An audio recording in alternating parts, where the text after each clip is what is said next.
Hello and welcome. Today we're reading the first story from our book Rootabaga Stories by Carl Sandburg. And today we'll be reading the first of three stories about the finding of the Zigzag Railroad, the pigs with bibs on, the circus clown ovens, the village of liver and onions, the village of cream puffs. And the title of our story today is How They Broke Away to Go to the Rootabaga Country. And the people in today's story are Gimme the Axe, Please Gimme, and Ax Me No Questions. Gimme the Axe lived in a house where everything is the same as it always was. The chimney sits on top of the house and lets the smoke out, said Gimme the Axe. The doorknobs open the doors. The windows are always either open or shut. We are always either upstairs or downstairs in this house. Everything is the same as it always was. So he decided to let his children name themselves. The first words they speak as soon as they learn to make words shall be their names, he said. They shall name themselves. When the first boy came to the house of Gimme the Axe, he was named Please Gimme. When the first girl came, she was named Ax Me No Questions. And both of the children had the shadows of valleys by night in their eyes and the lights of early morning, when the sun is coming up, on their foreheads. And the hair on top of their heads was a dark, wild grass. And they loved to turn the doorknobs, open the doors, and run out to have the wind comb their hair and touch their eyes and put its 6 soft fingers on their foreheads. And then, because no more boys came and no more girls came, Gimme the Axe said to himself, my first boy is my last, and my last girl is my first. And they picked their names themselves. Please Gimme grew up and his ears got longer. Ax Me No Questions grew up and her ears got longer. And they kept on living in the house where everything is the same as it always was. They learned to say, just as their father said, the chimney sits on top of the house and lets the smoke out. The doorknobs open the doors. The windows are always either open or shut. We are always either upstairs or downstairs. Everything is the same as it always was.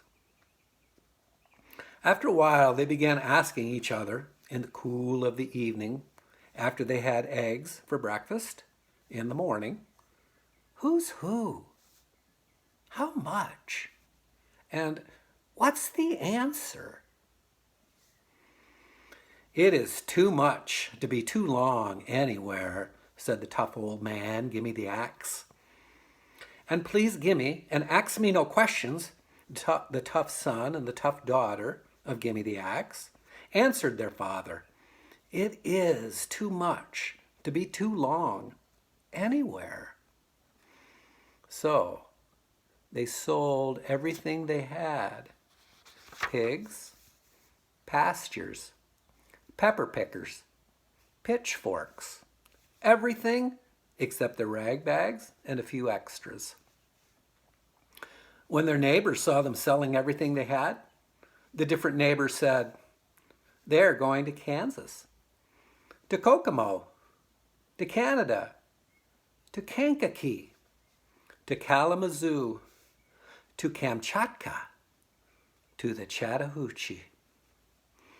One little sniffer, with his eyes half shut and a mitten on his nose, laughed in his hat 5 ways and said, they are going to the moon, and when they get there, they will find everything is the same as it always was.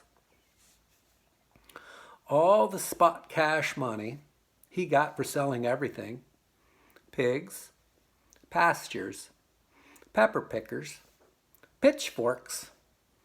Gimme the axe put in a rag bag and slung on his back like a rag picker going home. Then he took Please Gimme, his oldest and youngest and only son, and Ax Me No Questions, his oldest and youngest and only daughter, and went to the railroad station. The ticket agent was sitting at the window selling railroad tickets, the same as always. Do you wish a ticket to go away and come back? Or do you wish a ticket to go away and never come back?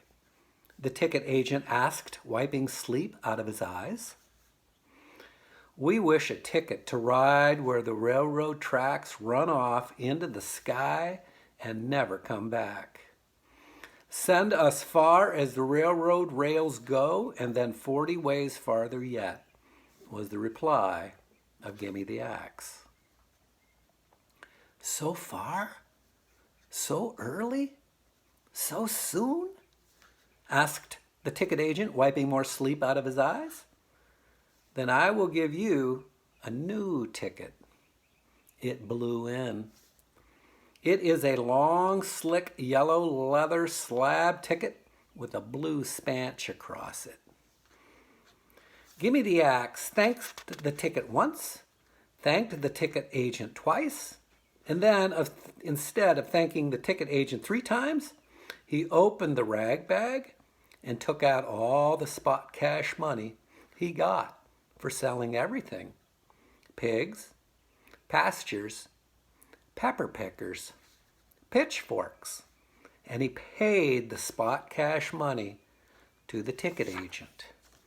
And here's a picture of Gimme the Axe getting the spot cash money out of his rag bag.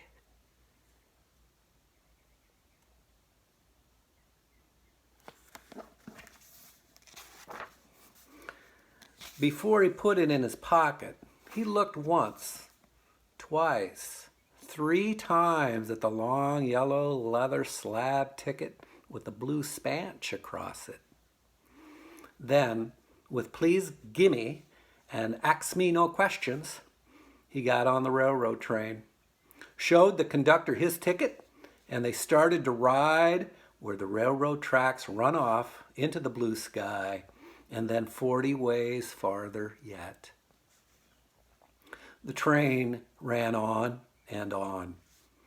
It came to the place where the railroad tracks run off into the blue sky. And it ran on and on. Chick, chick-a-chick, chick-a-chick, chick-a-chick. Sometimes the engineer hooted and tooted the whistle.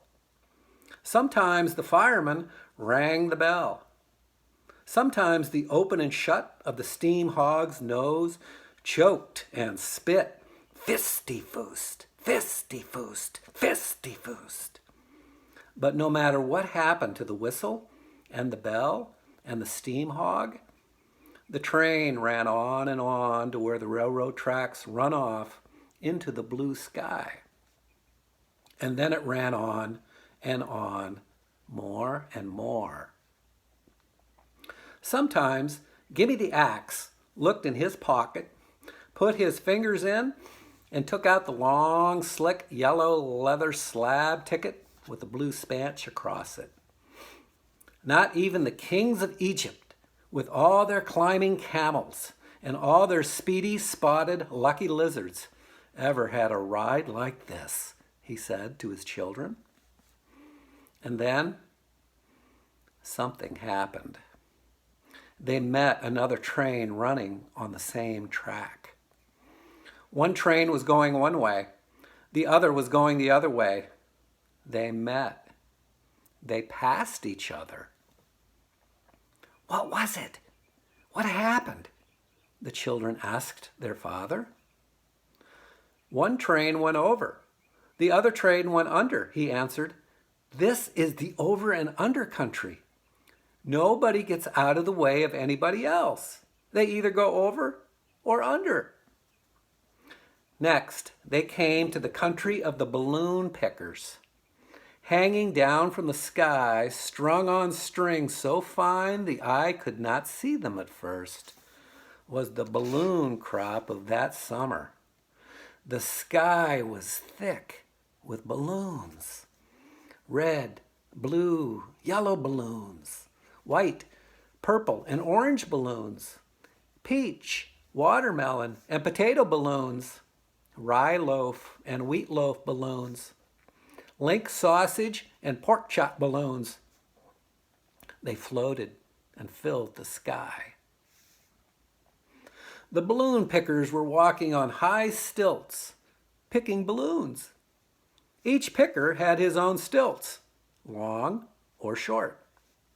For picking balloons near the ground, he had short stilts. If he wanted to pick far and high, he walked on a far and high pair of stilts. Baby pickers on baby stilts were picking baby balloons. And when they fell off the stilts, the handful of balloons they were holding kept them in the air till they got their feet into the stilts again. "Who is that away up there in the sky, climbing like a bird in the morning? Ask me no questions," asked her father. "He was singing too happy," replied the father.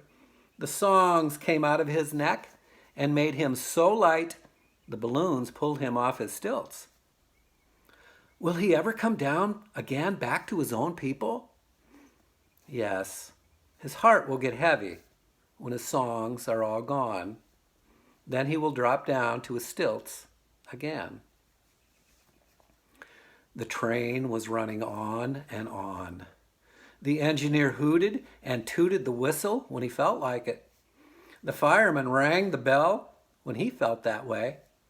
And sometimes the open and shut of the steam hog had to go fisty-foost, fisty-foost.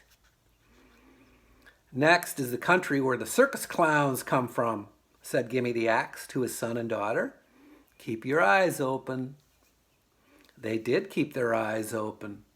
They saw cities with ovens, long and short ovens, fat stubby ovens, lean lank ovens, all for baking, either long or short. Clowns, or fat and stubby, or lean and lank clowns. After each clown was baked in the oven, it was taken out into the sunshine and put up to stand like a big white doll with a red mouth leaning against a fence. 2 men came along to each baked clown standing still like a doll. One man threw a bucket of white fire over it. The second man pumped a wind pump with a living red wind through the red mouth. The clown rubbed his eyes, opened his mouth, twisted his neck, wiggled his ears, wriggled his toes, jumped away from the fence, and began turning handsprings, cartwheels, somersaults, and flip-flops in the sawdust ring near the fence. The next we come to is the Rootabaga country, where the big city is the village of liver and onions, said Gimme the Axe, looking again in his pocket to be sure he had the long, slick, yellow leather slab ticket with a blue spanch across it. The train ran on and on till it stopped running straight, and it began running in zigzags, like one letter Z put next to another Z, and the next, and the next. The tracks and the rails and the ties and the spikes under the train all stopped being straight and changed to zigzag, like one letter Z and another letter Z put next after the other. "It seems like we go halfway and then back up," said Ask Me No Questions. "Look out of the window and see if the pigs have bibs on," said Gimme the Axe. "If the pigs are wearing bibs, then this is the Rootabaga country."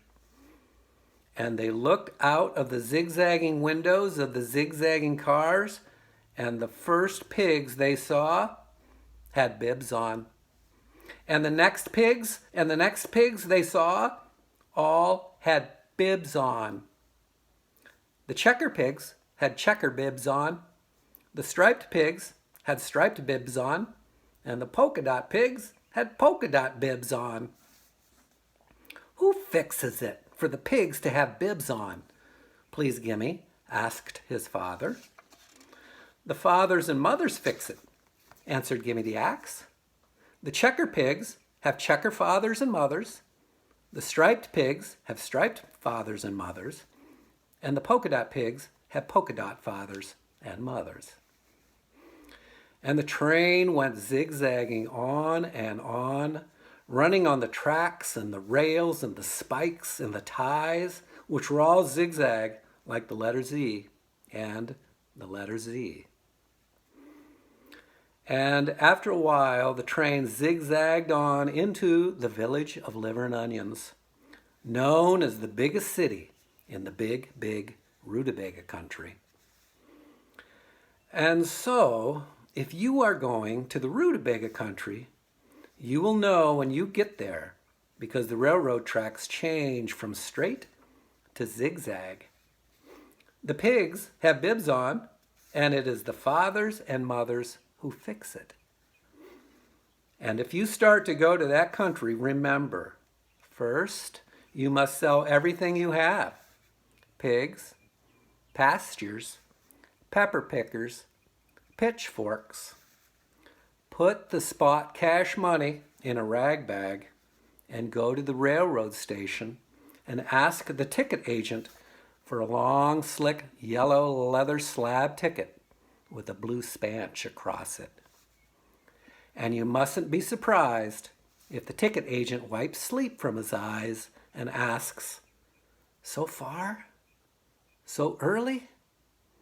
So soon?"